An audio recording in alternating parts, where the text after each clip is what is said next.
Welcome back. All right, so we're gonna look at this game. This was this is another impressive victory. The New Jersey Devils. This run, I'm not sure where it ends. So the record for the team is a 13 game winning streak. They have a chance to tie the record on Monday, and they can break the record. I believe it's on Tuesday. And I wouldn't bet against it right now. This team is it's so impressive to watch them night in and night out. And it honestly, it doesn't seem to matter that much who's in net. It's Schmid versus Forsberg in this one, or Schmid versus Forsberg. I've heard it said both ways. Schmid's the one I've heard most often. But anyways, Severson has a rush chance that's held. Good start for the Devils, to the surprise of no one. They get the first four shots. They're 7-0 against Canadian teams coming into this. Oh, and their next game's against Edmonton. Mott has a rush chance that's saved. The Sens get a power play. That led to a rush chance for Heischer, shorthanded. He fired that wide. Heischer had a very good game. He doesn't get in the 3 stars. I would add him in the 3 stars, but that's me. So, Kachuk's denied, and then there's some pushing after that. Pinto has a shot that's held. Good power play for the Sens. Post for Giroux. And then there's a shorthanded rush by Sharon Govich, which draws a penalty. So it's 4-on-4 for 6 seconds, and then the Devils go to the power play. He sure took a cross check to the ribs during that power play from Watson. There was no call. At one point later on, it looked like Brendan Smith was kind of, trying to goad him into maybe dropping the gloves. Never happened. But yeah, Watson was targeted a little bit there by the Devils after that. So it's still 5-on-4, and Howla would get his first goal as a Devil. He scores from Zetterlund and Severson at 7 minutes and 10 seconds. It was through a screen, so can't really blame Forsberg on that one. Joseph then has a net feed that's blocked. The shots tie up. They're 7 apiece at 9 minutes. So pretty evenly played, but the Devils are ahead. Devils press at the half. Hamilton's denied. The Sens clear it out. Schmid then holds onto a Zub chance. I'll pronounce it both ways. Sure, why not? McLeod then has a slot shot that's held on a turnover. The Devils go back to the power play. The fans and the Senators both disagreed with that hooking call. So in their last game, they were all high sticks. Today, they were mostly hooks and trips. So it just depends on the day, I guess. Bratt fell over. Joseph clears it out. I've been seeing players doing that a lot. Mostly Erik Karlsson, but yeah, it happened again there. Just fall over. So that power play's killed off. Just the 2 shots allowed. But New Jersey would score again at 15:52. It's Bastian from Wood and McLeod. It's a rebound that's buried after a win on the faceoff. All 4 lines for this team have bought in. It's ridiculous. Giroux is then denied as the Sens press with 3 minutes left, but after the first period, it's 2-0 for New Jersey. Again, I want to talk about how impressive this has been, but I want to get through this first. Second period, Hamilton scores at 16 seconds, but they have to review it and see whether or not he directed it in, if it was a distinct kicking motion. And on review, it is a distinct kicking motion. Sens press the next shift. I think they understood they were almost down 3-0 and they desperately needed to get the next goal.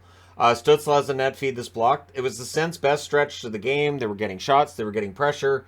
And then there's a decent short press by New Jersey, and it goes in the net. It's Boquist from Sharon Govich and Siegenthaler at 3 minutes. It was a rebound goal, and that ends the night for Anton Forsberg. Cam Talbot would come in. Hughes has a rush chance to deflect wide. The Devils would press, so they kept on it. Kachuk then had a net drive save. The Devils, they press. They draw themselves a power play. Heischer's denied. Good cycle. It's killed off, and then Stützle rushes the other way. Sens get a little bit of an opportunity out of that. The shots are 6 apiece at the half. So, yeah, the shots are even at the halfway point of both first and second period, but the score at this stage is 3-0 for the Devils. Devils forcing a lot of turnovers, and this is key. Puck side pressure and just smart play, knowing your positions. Just it really has been remarkable to watch how they've put this run together. Hamilton has a shot that's held on a 3-on-2. Pinto had a rush chance that was saved. He has definitely cooled down after a really hot start. Bastian's robbed in close. Kachuk was denied on a fast break. Watson with a hit on Siegenthaler gets some cheers. Might have been the loudest cheers we heard until Brassard. On a good zone entry, it's a 5-hole goal by Brassard. Brandstrom and Giroux with the assists at 17:29. I believe Giroux was on a point streak, and I believe that adds to his point streak. Kachuk nearly scores. The Sens, though, they get a power play with 1:34 left. So this is the game, right? So it's now 3-1. The Sens have some momentum. They've got a power play. There's a minute and a half left approximately. And so they put out the 5 forwards. And the debate has always been about how many forwards and do you need a defenseman on the power play. I am of the mind that it's important to have a defenseman on the power play just because defensemen are trained differently to handle situations on turnovers. And while they were discussing the 5 forwards, there's a turnover and it's in the net. Sharangovich shorthanded from he's here at 1925, and they didn't recover after the turnover. And this is the thing. Now, the argument could be had about whether or not, well, it still would have happened with the defenseman on the ice. I don't know if that turnover happens, though, if you go back to a traditional power play, which has 2 defensemen on the ice. But again, people would hate me if I was the coach. I'd have 3 forwards and 2 defensemen, just because that's how I would run it. But that's me, and I understand I am in a very, very small minority with that, who believes that defensively, defensemen are still pretty good. So, and I mean, if we're going to do 5 forwards on the power play, why don't we do 4 defensemen on a penalty kill? There you go.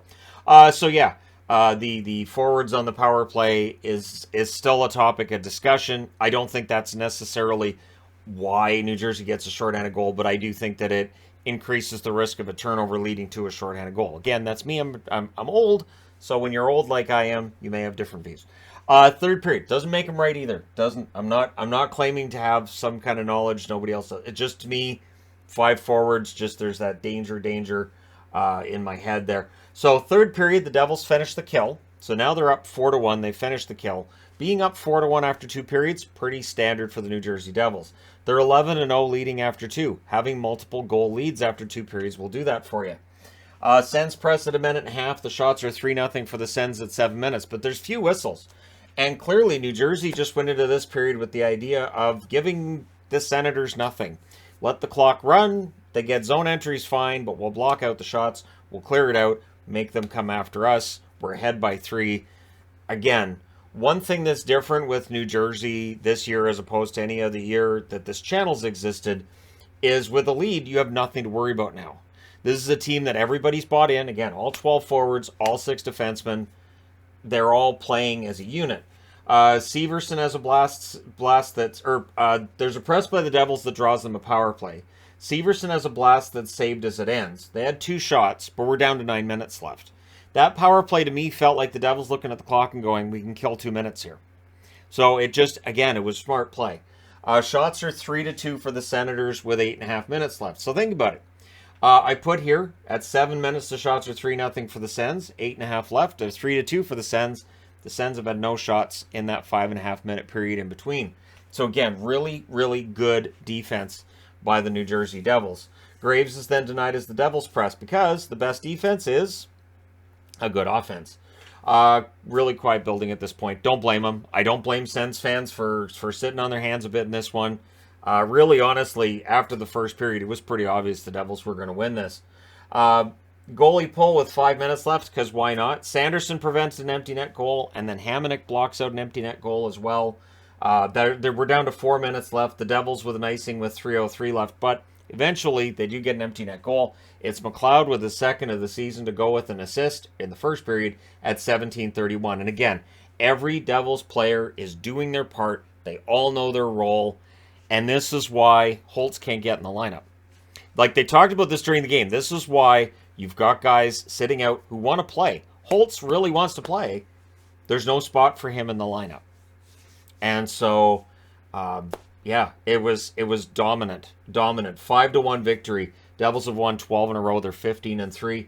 The Senators 6-10-1, and now they go out to the West Coast. They've got to play San Jose, Vegas, LA, Anaheim, and we'll see how that road trip goes for them.